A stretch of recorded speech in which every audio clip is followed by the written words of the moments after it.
ورحمة الله وبركاته. معنا فيديو جديد عن قصة التفرقة. عنوان حلقتنا هذه أنا مقدمتها، فيلا نبدأ بالحلقة، لكن لا ننسى التعريف. نبدأ من الكبير للصغير. جدة ليان الوحيدة اللي تحب ليان وكل حاجة، ومرة لطيفة ومرة حلوة، يعني مرة so cute. أبوهم ساكت دايما يعني كأنه زينة أساتنا في هذه المزهرية. الأم تموت سارة، تنسى إنها وأمرض، وتنسى إن عندها بنت ثانية أو ليان. سارة الأخت الكبيرة مدلعة، كل شيء لها، حتى الهوى يحسبون لها. الأخت الصغيرة مظلومة، دائما تشتغل بالبيت كأنها خدامة، بس قلبها مرة طيب.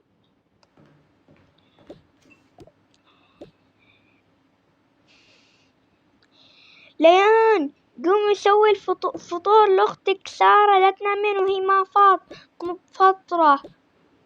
وين ليان ذي؟ يلا صباح خير.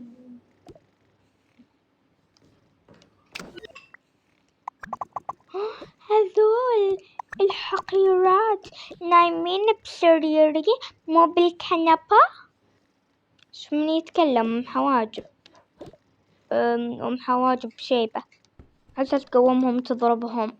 طخ طخ تك تك تك تك تك تك تك. بسم الله في شيء؟ نامي في الأرض، انتي بعد نامي بالكنبة.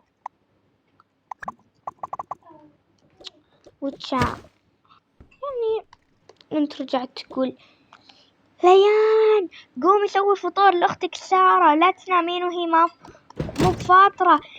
وين ليان ذي الكلبة؟ ليان قومي.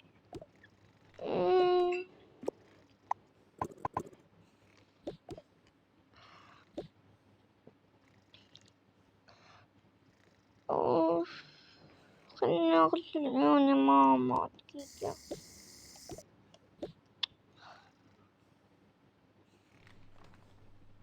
بس يما أنا ما فطرت.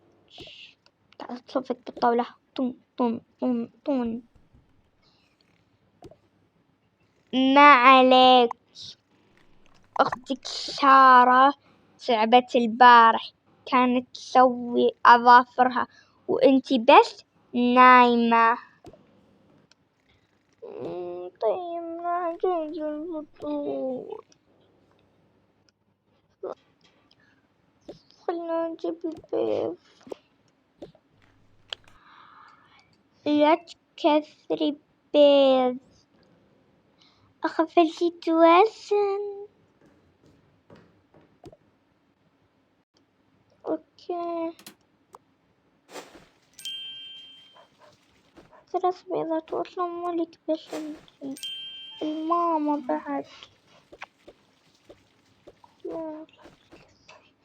الماما وتيتا ما في لها شيء، عشان هي دايما شريرة. خلاص يلا خلاص. بعد الفطور أكيد الناس بعد الفطور تروح لشيء اسمه مدرسة كايل.